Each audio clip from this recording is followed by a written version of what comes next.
Bob and Don are here on behalf of our campus planning team. So you guys can come up in whatever order you want. Jason will load up those slides. I have the remote here. Looks like it's going to be Don first, talking about the rafters.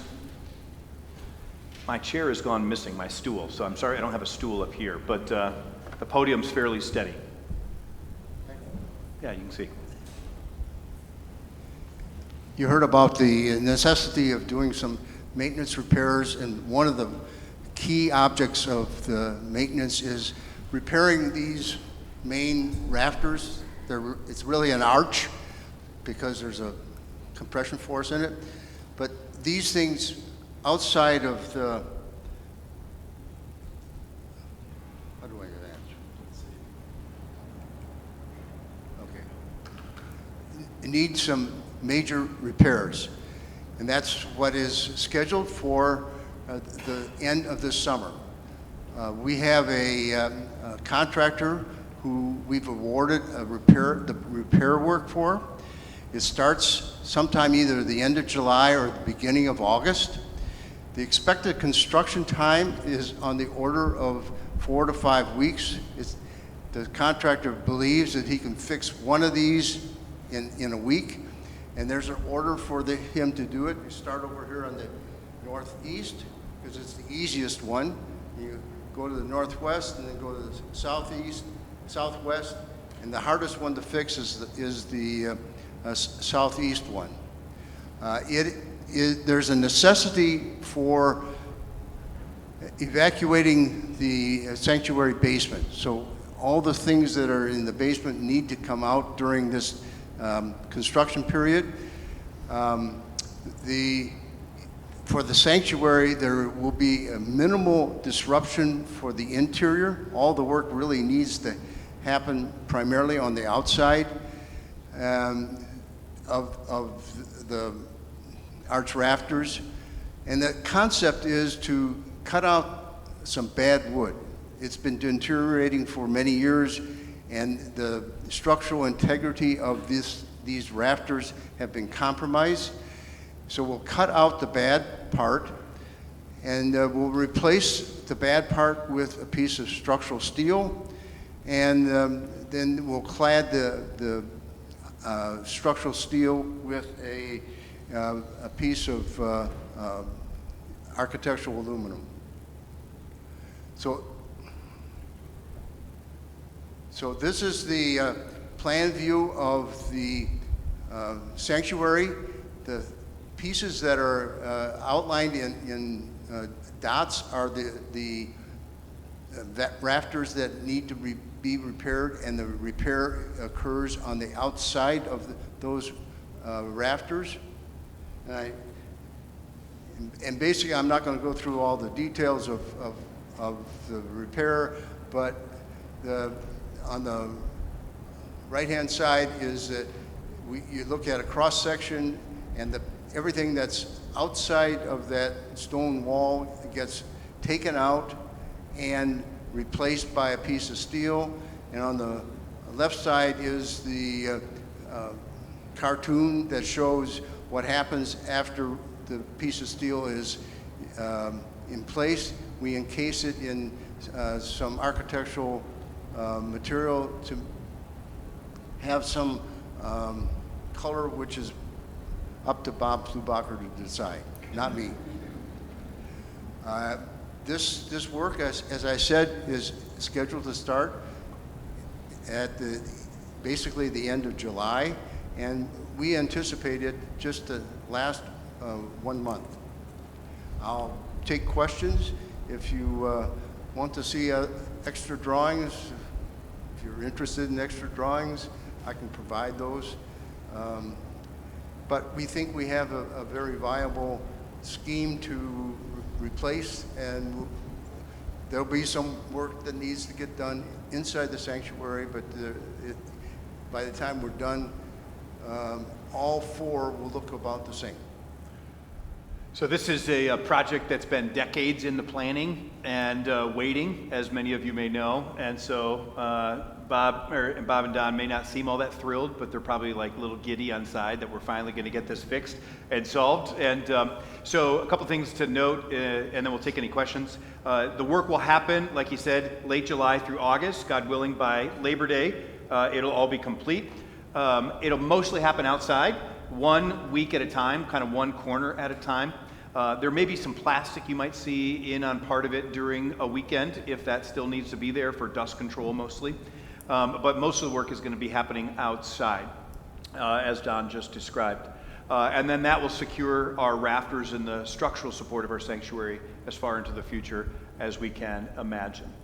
Yeah, any other questions on that? Oh, the other thing I was going to say, the sanctuary itself will not be accessible, or the rooms below, for the first few days of each of those weeks, because they're cutting a leg off and they want to make sure we're abundantly cautious and safe. So, yeah. What about roofing? Is any part of the roofing going to have to be replaced with the outside? Eventually, the whole roof needs to be replaced. So Bob will touch on that, I believe, as part of his plan too. So yeah. And then, as I've said before, the big question we have to wrestle with is, do we want to replace it with new copper, which costs significantly more, or with something else like steel, like we have in the Life Center, has a shorter life expectancy, but a lower upfront cost. So I'm waiting for any of you who want to pop for an extra $1 million for copper. Just find me afterwards. We'll take care of that. And then we can have another copper roof that lasts like 75 to 100 years. So there's a good reason to invest in it. It just comes at a significant cost. We have a consultant who is doing an evaluation of the existing roof and will give us their opinions on what route we should take. Yeah. So that's being considered. There's something else over here? No? Yeah. How many bids did you get on this construction work? How many bids did we? Yeah. We sent this out to 4 contractors. We got 3 bids back.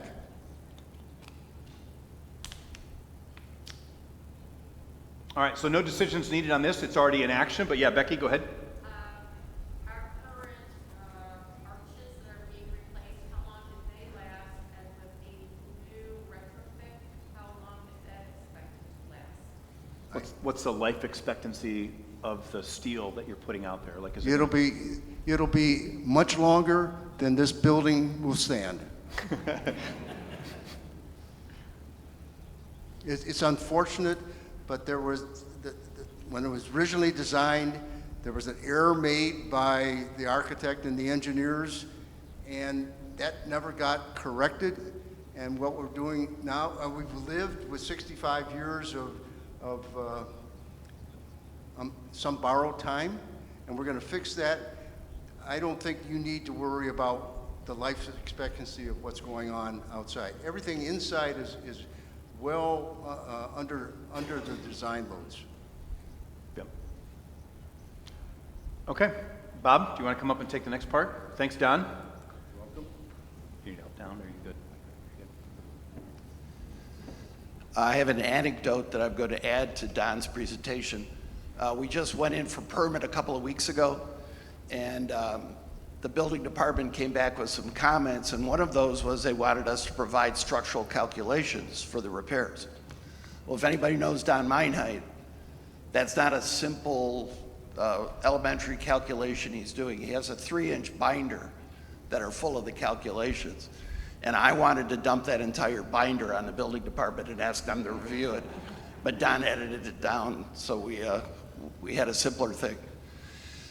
I'm going to steal a line from Pastor. For those of you who don't know me, I'm Bob Flubacher. I am kind of the de facto member of the building committee. Been doing architectural work here since the 90s, and do it out of love for this facility. So tonight, I'm going to be a little disruptive and try to get us out of our Lutheran habit. You may want to move forward because the images that are going to be in the TV are relatively detailed and they'll be hard to view from the back. So I'm going to take a minute if you people want to move forward to get a better view.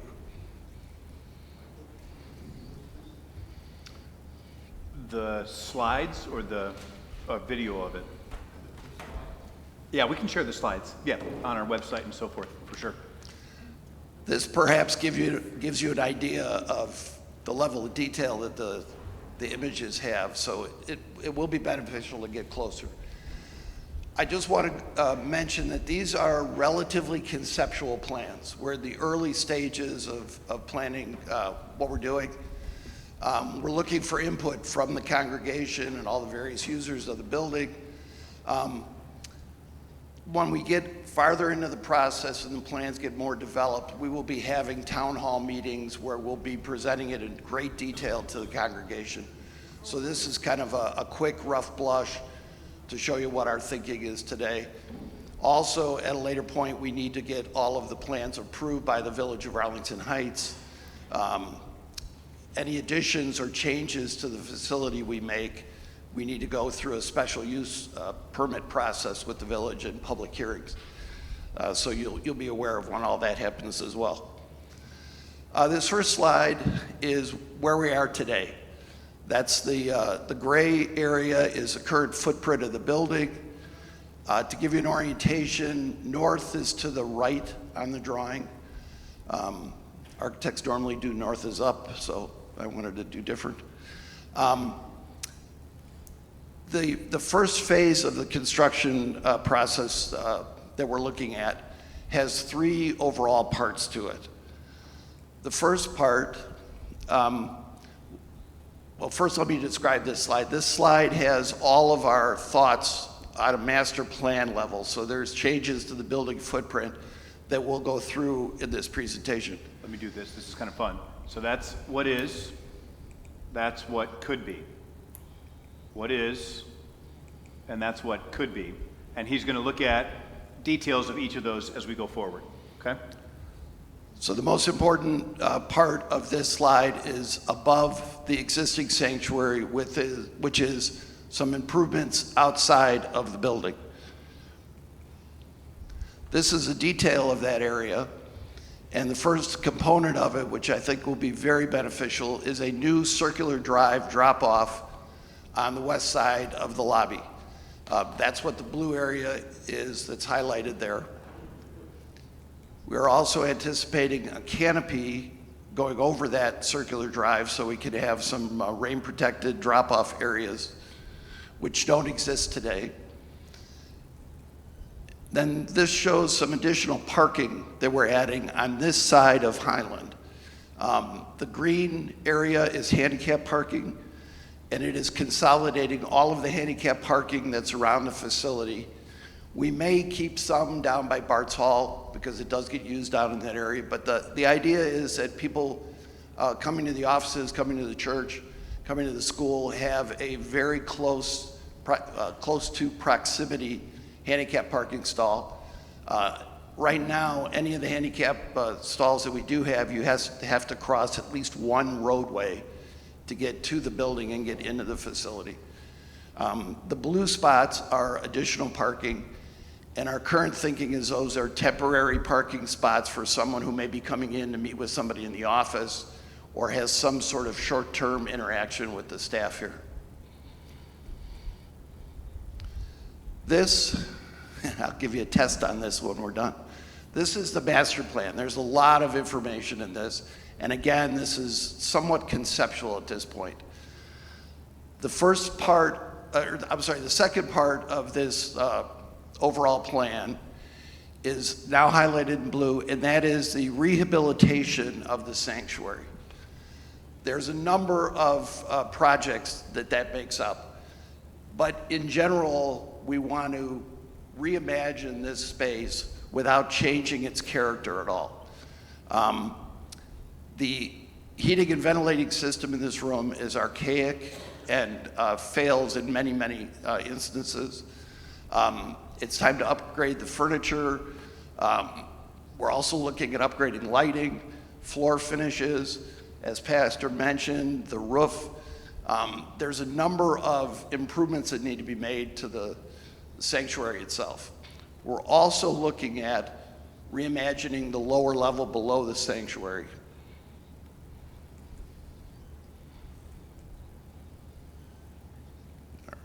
Oops. Did I go too far? Let me see. So this is the existing pew layout in the sanctuary today. There's roughly, the way we calculated the seating, there's roughly about 480 seats in the sanctuary.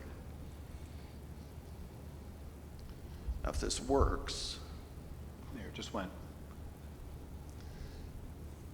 and we can play that a couple of times, but it's a little video that morphs from today's pew layout to what we're proposing, which is a more radial design. One of the key parts I want to illustrate with this is at the center of that circular area in the middle, which is basically the preaching area where lectern will be, is roughly about the front of this step right here. So it is not far out into the sanctuary today. It doesn't really change that much, but a key element that makes it much more practical is to eliminate all of this raised platform. Currently, it's a serious problem we have for exiting this facility. If there were a fire back at the main doors, the raised platform puts steps in the way of exiting from the sanctuary to the 2 exit doors that are in the back wall behind me. So we want to clean that up and get that exiting back to how it should be. Part of the plan would then be having some ramps on the outside. So once you went out those doors, you could go on a ramp out to join the sidewalk.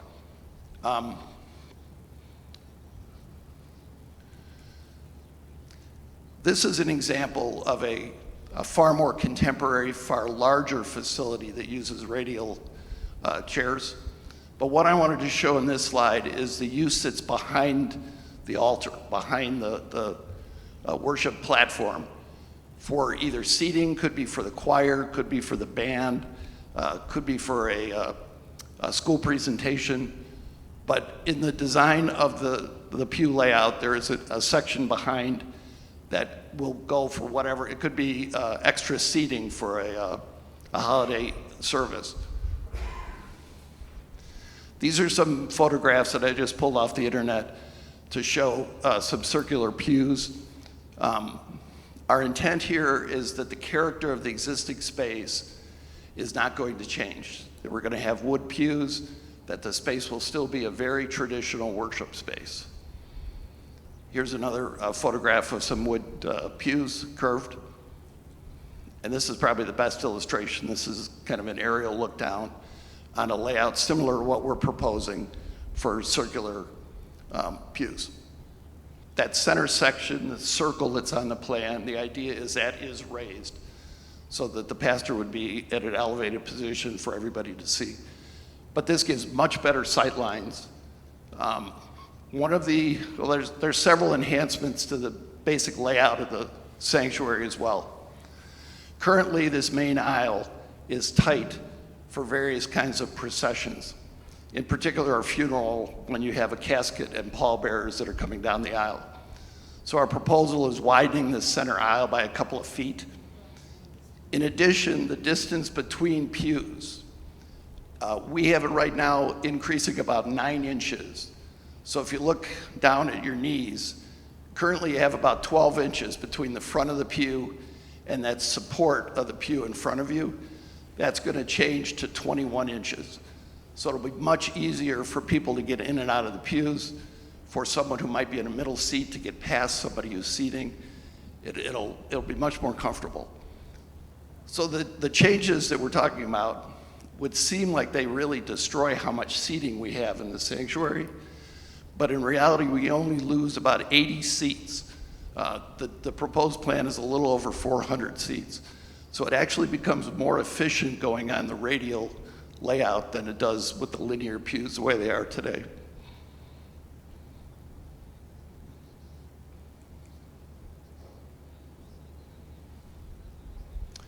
I'll have a section for questions at the end. One of the enhancements we want to do in the sanctuary is improve lighting. We have an absolutely beautiful roof structure in the sanctuary, and I think it needs to be lit.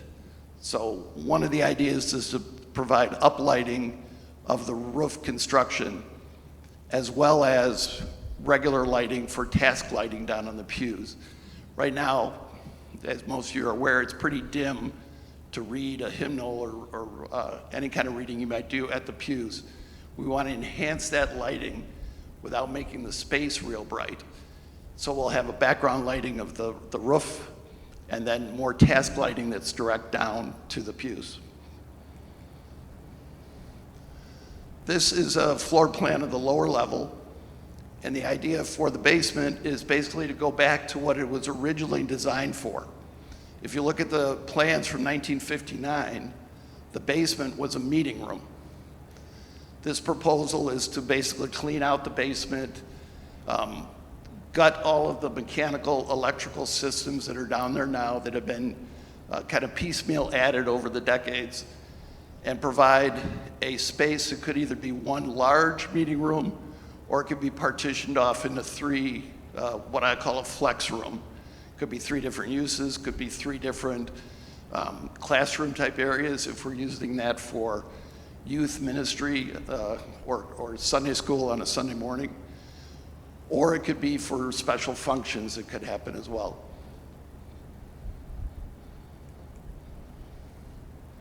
So the third part of what we're proposing for phase one is a reconstruction of the lobby. It is probably one of the parts of the building that's in the worst shape right now. So we'd be tearing that down to the floor and rebuilding that space. This shows kind of in very simple concept what that lobby would be. The blue areas are the public spaces. Again, kind of hard to see, but at the top of the drawing, you'll see that little area of the blue that goes off to the left, kind of a finger. That connects to the hallway of the west school wing. And that is going to be our handicapped access point. Right there, there's going to be an elevator and stairwells that'll go to the basement, to the school first floor, to the main level of the church, to the school's second floor. And the elevator will stop at all of those stops and make this portion of the building accessible to the school portions of the building. The lighter blue area that you see in the middle is a projected skylight. At some point in the future, we'll be looking at more three-dimensional graphic kind of representations of the outside of the building. But the idea is that we're going to have a small vestibule. So if you see the blue on the far right side, sticks out a small portion from the main lobby. That's a new vestibule between the church doors and another set of doors to provide a little bit more sound barrier between what's happening in the lobby and what may be happening in the sanctuary. These are new offices that are a part of that construction. It's probably doubling the size of the offices that we have currently. A mixture of school and church offices. I don't know that either blob has been assigned yet to who. We are keeping the existing washrooms that were done when the Life Center was done. And again, hard to see. If you look just to the right of the piano curve part of the blue, you'll see a semicircular shape. That's the existing security desk being reused at a new location in the lobby. That point gives us clear sight lines to both sides of the lobby, as well as sight lines over to the Life Center entrance. So a very good security point. This is a basement plan. So obviously, as we increase the lobby size, we have the opportunity to increase the basement below it as well. The blue area there is a new set of public washrooms. When we create that meeting room downstairs, we're obviously creating a need for public washrooms down in that space. There are washrooms down there, but they are woefully inadequate and they're in really bad shape from a maintenance standpoint. It's going to be easier to build the new bathrooms and then just demo the old bathrooms. It'll probably be cheaper and easier than actually trying to restore those bathrooms. This slide shows additional basement space, which as of this moment is unassigned. Could be extra offices, could be extra storage space, could be Bible study rooms. There's a number of opportunities we have. our view, we're going through some early preliminary designing of our mechanical systems. And as we see it right now, I don't think we need any more space in the building dedicated to our mechanical systems other than the current boiler room and perhaps some small mechanical spaces down in the basement. But the mechanical systems will be shrinking dramatically from what they are today. This next slide is a potential phase 2 after the phase 1 work that had the 3 parts.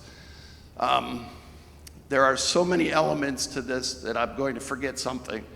But the idea here is to build on the west side of the gym and the MAC. It's currently a grassed area. There's a small wooden St. Peter's sign out there. A classroom addition.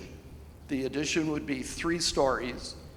The lowest of those levels would match the basement level below the MAC. The middle level would match the MAC floor. And the upper level is roughly half the height of the MAC. There's a little bit of reworking some stairs there and adding an elevator. This is a detail of the main level, the MAC level. As you can see, there are 5 classrooms projected, and at each of the 3 levels, there would be public washrooms. So the concern as a committee we've had is how do we create new space? How do we build new space and justify it when we have the size of a facility we currently have? The benefits that the classroom addition has is it can now provide a state-of-the-art space, and it can be built without us having to eliminate existing classrooms.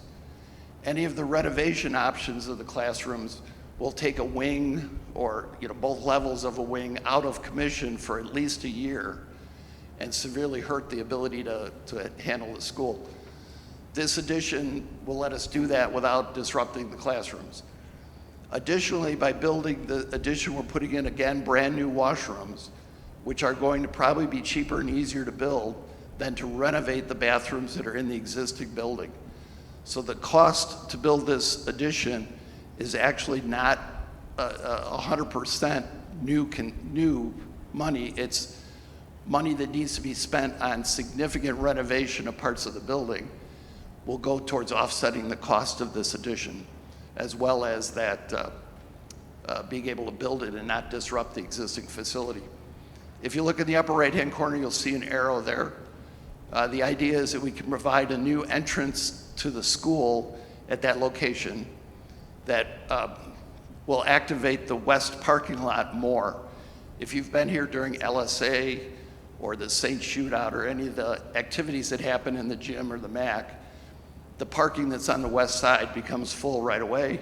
I'm sorry, the parking on the east side becomes full right away. This would let us use the west parking and have a direct access into the building at that MAC level and provide much more convenient access. It also provides another set of public bathrooms that can be used from those 2 rooms. Here's a quick plan of the lower level, and then a quick plan of the upper level. As you can see, it's a relatively simple box, 3 stories tall, full of classrooms. Because that's 15 classrooms, which today would allow us to have basically the entire elementary school in all new classrooms. One of the benefits of building this as well is we can now utilize some of the existing space that's in the West School wing for perhaps church uses. Could be Bible study classrooms, could be meeting rooms, could be offices. This is a potential phase 3. This has 3 parts to it. The first part is the light blue that you see in the middle of the drawing, and that represents the removal of the East School wing.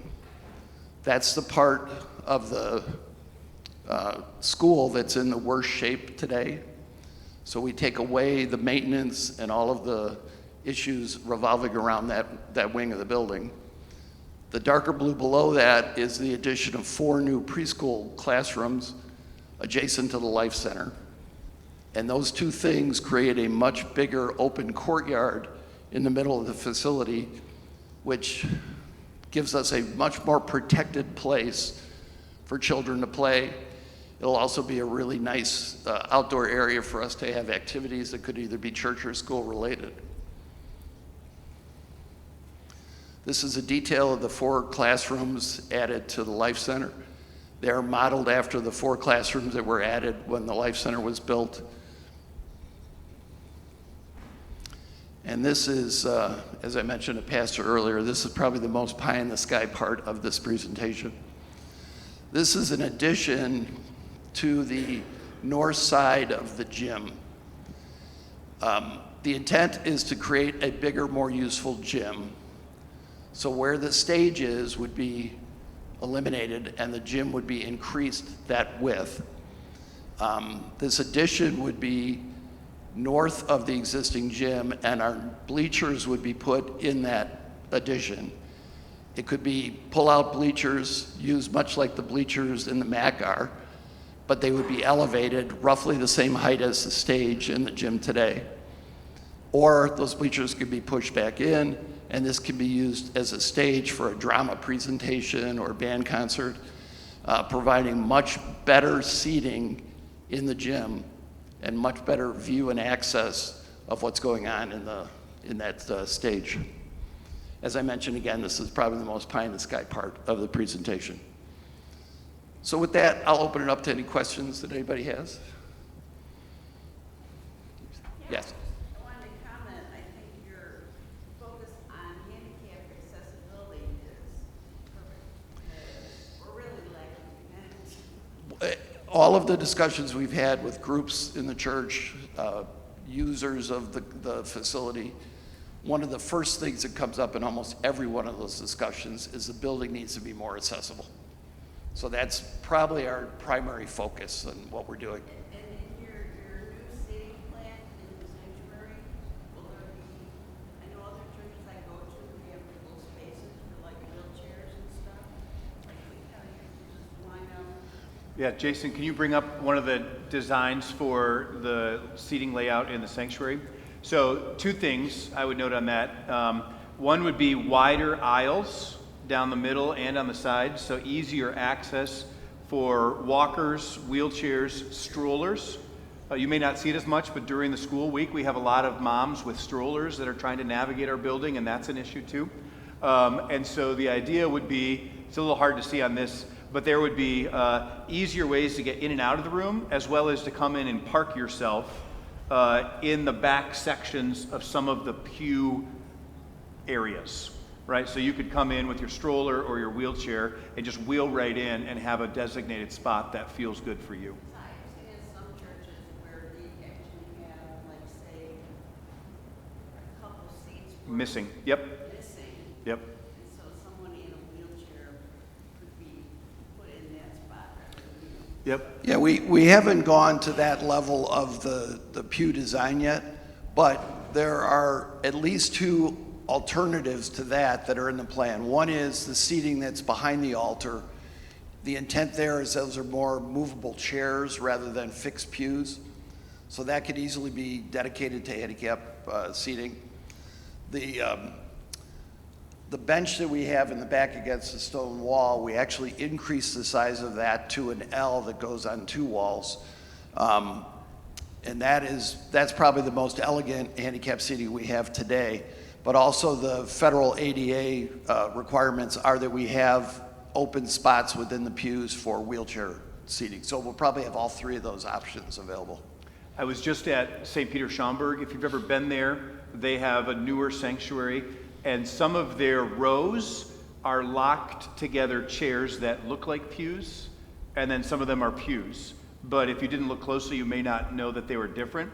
So when we get to that point and we're thinking about what kind of seating we have in here, that could be an option where at the back and in the front you could have some complementary chairs that work like pews, but you could move them in and out in the case that you had someone with an accessibility issue, or if you wanted to add seating for our biggest services, 10 times a year, something like that. June? Do you really expect that people are going to be sitting behind the altar facing other people? Yeah. On a normal day, no. For that at all? Yeah, on a normal day, probably not. If you were to go to St. John in Wheaton, they have a very similar layout to this. It's a very formal liturgical church. Mr. Doran just went there. I don't know if you're here, right? And there was some seating around and behind the altar. And I don't want to put words in your mouth, but Matthew said to me, he's like, once I got there and I saw it, it made a whole lot more sense. And most of the people still sit in the regular spots, but you might have choir, you might have overflow seating that could wrap around behind. But in this plan here, you're talking about, I don't know, Bob, is that 30 spots? At most, yeah. Yeah. And so the vast majority will be in the maybe 30 chair spots. So it might be a choir or it might be overflow seating on a few services a year. Bob? Bob, would you talk about visibility of the window? Yeah, Also the windows coming from Bart's Hall? Thank you. I had just realized when these questions were happening that there was a key thing that I missed when I talked about the renovation here in the sanctuary. Part of it is to eliminate all of this raised platform and make it that center raised section. But it's also to eliminate the planter that's behind the altar here and go to a more transparent railing. It could be a glass railing, it could be open rail. In order to see the 3 or 4 feet of the stained glass that nobody ever sees. That stained glass goes to about 6 inches above the regular floor, and there's elements down there that are wonderful that nobody ever sees.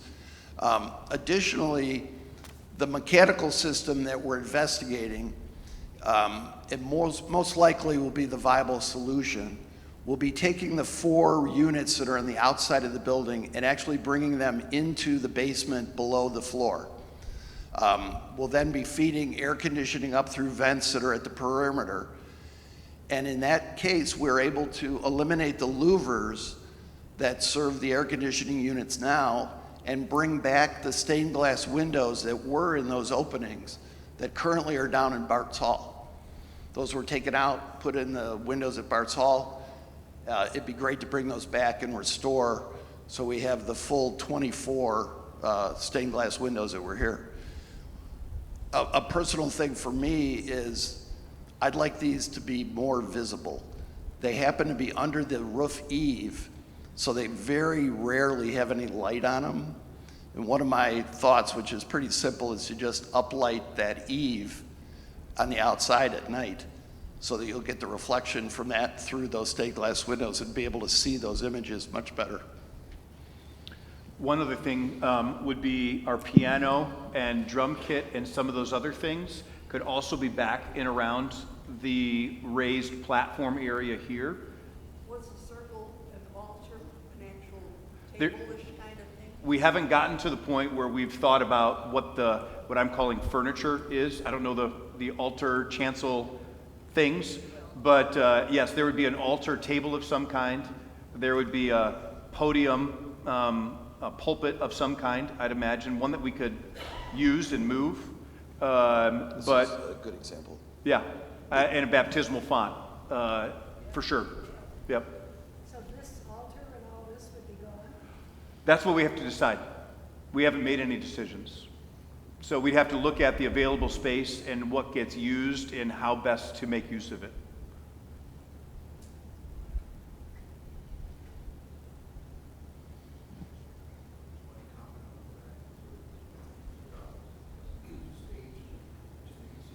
Yeah, we talked about that in that phase 3 of eliminating the stage and expanding the gym. Gene? Thank you for all the accessibility things. Unless my mind is playing, isn't there asbestos still in the floor? One of the benefits of doing the rehabilitation of this sanctuary and as well the lower level is we're able to get rid of the biggest chunks of the remaining asbestos floor that are in the building, yes. If you look down at your feet, those are asbestos floor tiles that have been here since the building was built. We need to carefully remove those. And so there will be a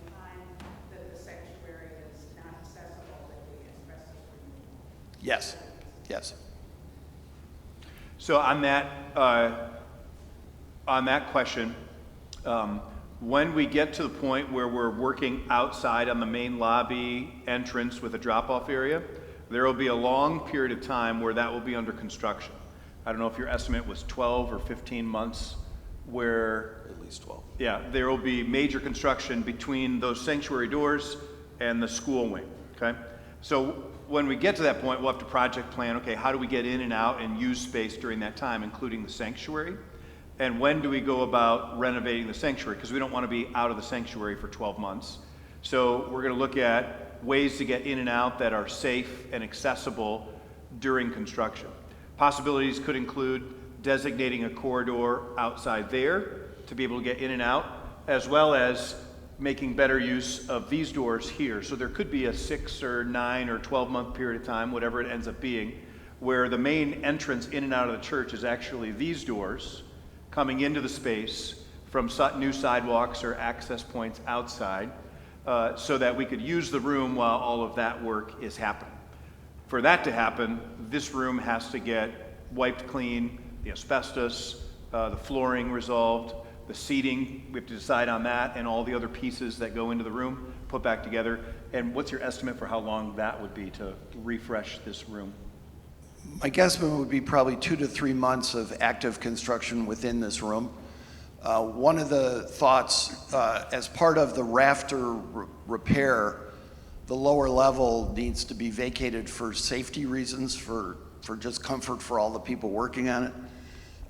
And at that point, we're actually contemplating doing all the demolition of the lower level, and a lot of the infrastructure, if you will, for what will happen up in the sanctuary can be put in place before we actually break up into the sanctuary and do that. So it might be able to accelerate that process a little bit to have the lower level done first.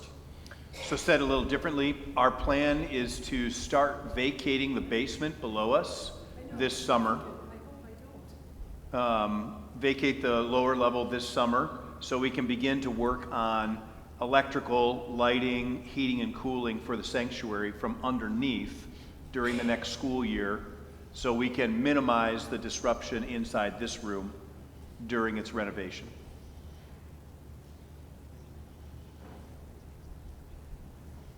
Any other questions? And as I mentioned, as we go down the path, we will have many more meetings where we present this information in great detail. And feel free to email the church. I can give you my email, but Pastor can also, any questions, any concerns, any comments you may have, that's the idea of this, is to get the information out there and get whatever comments or concerns you may have back to us to work into our process. And obviously, any changes to this room are among the most sensitive and sentimental. So that's why we will be taking a long time to talk it through and think it through before we reach any decisions. So the only thing that has been decided is we have to do some renovation, right? To deal with lighting and heating and cooling and flooring. How we put it all back together, that's what we need to come to agreement on. Yeah. What happened to the need for roofing and heating and air conditioning in the school? Yeah. So the master plan removes the old east wing of the school, the 1960 wing of the school, which has the biggest infrastructure problems for bathrooms, for accessibility, for heating and cooling, and it has one of the older roofs. So by replacing that, we deal with all of that deferred maintenance and infrastructure issues. That's down the road. It would be replaced in phase 2 with the new classroom wing alongside the MAC and the gym. So by adding 15 classrooms there, we can later on remove our worst rooms once we have new rooms to move into. The west wing has a new roof, so that's been dealt with a couple years ago. It would also be renovated as part of phase 3. Bob didn't talk through that, but that would be the heating cooling systems, and the windows would be upgraded. Most of the rest of the structure is in pretty good shape, the west wing. So like the chapel would be essentially the same. The boardroom next to it. That place, we could reimagine some of it, but that would come down the line once we get the new classrooms to move into.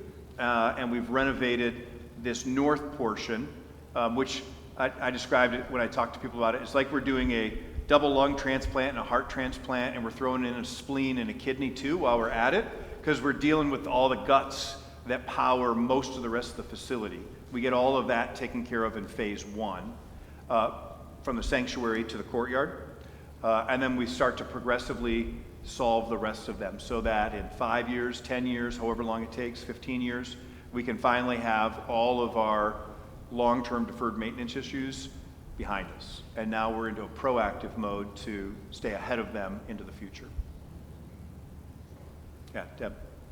First, thanks for all the work. I know you did put in. I think you said Lars Porter seems cool. What is it like to have many bathrooms without windows in the basement? That would it be them no windows or? Actually, those rooms,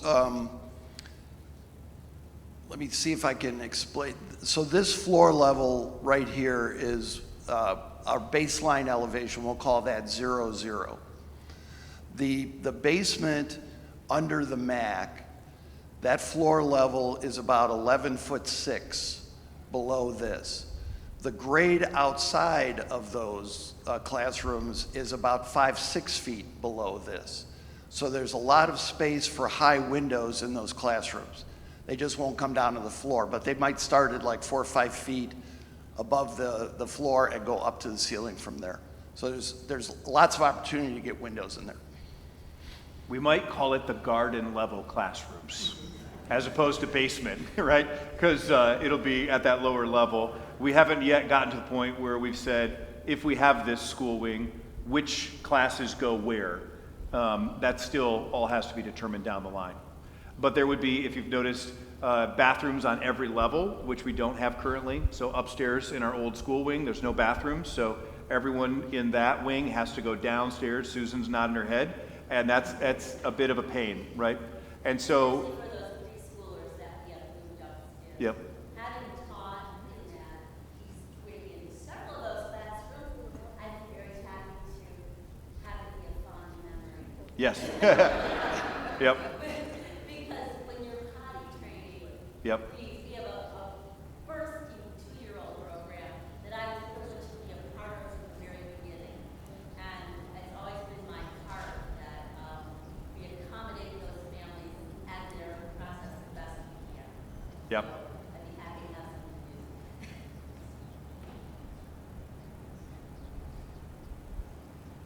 Other specific questions or general questions? I know we're pushing up on a little over an hour. I don't want to go too long and let some of you go, but if you want to linger, we can always stay and look closer. But again, we're not making any decisions right now. We're just sharing with you the most recent thinking of the committee.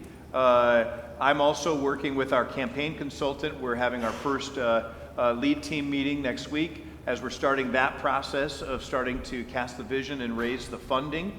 We've already had a very strong feedback from those who are part of our online surveys and in-person interviews several weeks ago. And so the excitement and the readiness is there. We just need to keep moving forward and keep the conversations going to make sure we make the right decisions each step along the way, and then have the support to be able to actually get it done when the time comes. So looks like we're good. Mike, do you want to close us out? Thanks, Bob. Thank We you all. thank Bob and Appreciate Dom it. for their presentation. What a wonderful plan. I hope to see God's work in that new building come to fruition pretty soon. All right, why don't we give Mike a break in his voice and all that. We'll rise as you are able. We'll finish with the Lord's Prayer.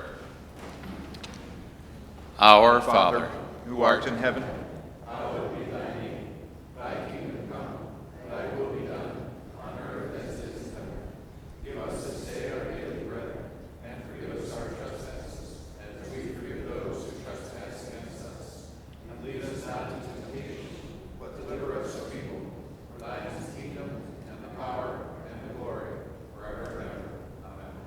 and thus concludes our meeting. Please keep us in your prayers and have a great evening.